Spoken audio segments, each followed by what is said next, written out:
Hello students, प्यारे बच्चों।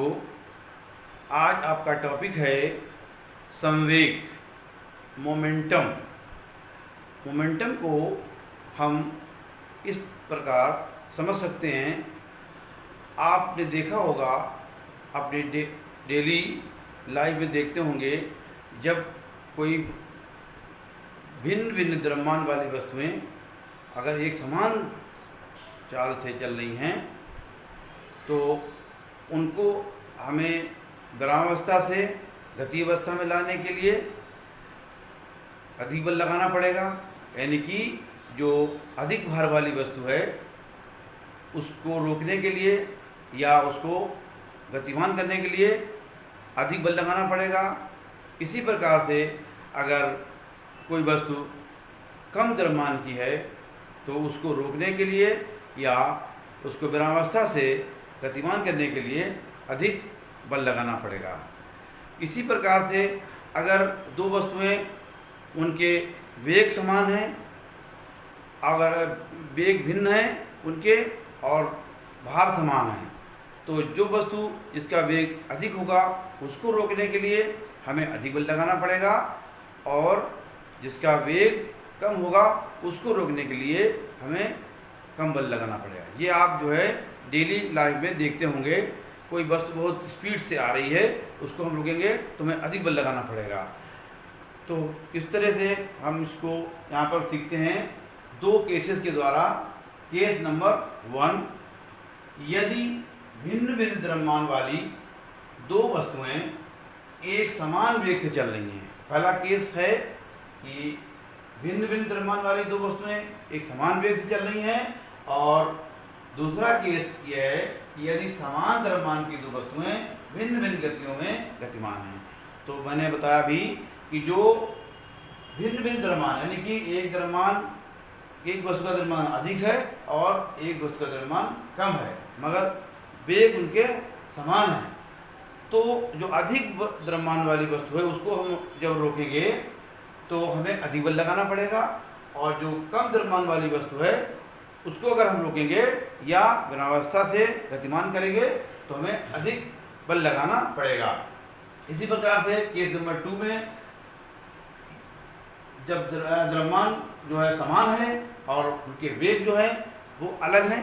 अगर वेग, जिस वस्तु का वेग अधिक होगा, यानी द्रव्यमान तो समान है मगर वस्तु का वेग अगर अधिक है, तो उसको रोकने के लिए या हमें उसको विरामावस्था से गतिमान करने के लिए अधिक बल लगाना पड़ेगा जिसका वेग अधिक है। और जिस वस्तु का वेग कम है उसका द्रव्यमान तो समान है मगर वेग उसका अगर कम है तो उसको रोकने के लिए या रुकी हुई वस्तु को चलाने के लिए हमें कम वेग, कम फोर्स लगाना पड़ेगा। ये सिद्धांत, इसी पे हम जो है समझते हैं इसको, मोमेंटम को। अतः किसी वस्तु के द्रव्यमान m तथा वेग v का गुणनफल ही वस्तु का संवेग कहलाता है। इसे p से प्रदर्शित करते हैं। एक अक्षर है p, इसे p से प्रदर्शित करते हैं। तो संवेग बराबर द्रव्यमान गुणे वेग, संवेग बराबर द्रव्यमान गुणे वेग। The measure of the impact of force on a body of mass m moving with velocity v, it is the product of mass and velocity। अगर हम संवेग को p से नोट करें,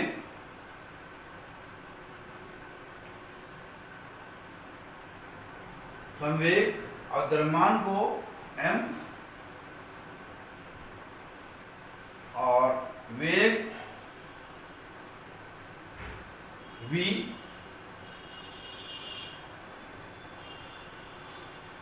तो संवेग का फार्मूला क्या हो जाएगा? P equal to mv,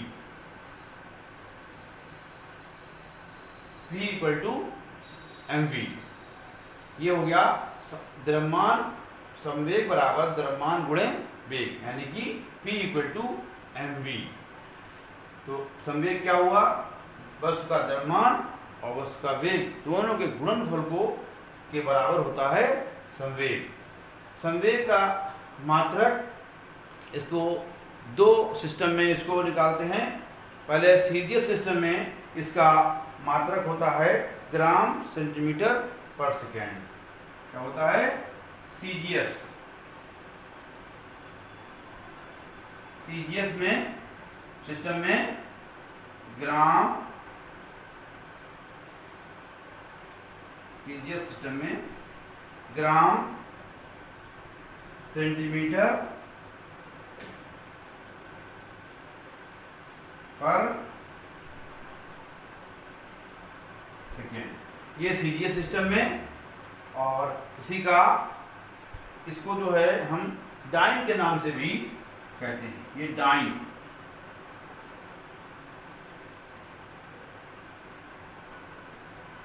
dine के नाम से भी हमको पुकारते हैं सीजीएस सिस्टम में। ग्राम सेंटीमीटर पर सेकेंड इसका मात्रक, या डाइन। इसी तरह से एमकेएस सिस्टम में इसका मात्रक क्या होता है? किलोग्राम मीटर पर सेकेंड। किलोग्राम मीटर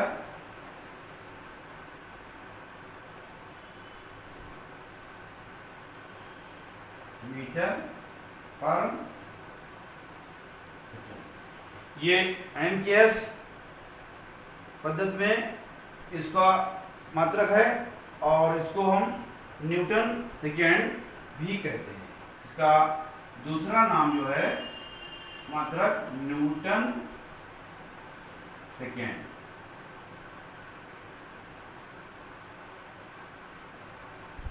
तो ये इसका मात्रक हो गया संवेग का। एमकेएस में किलोग्राम मीटर पर सेकेंड।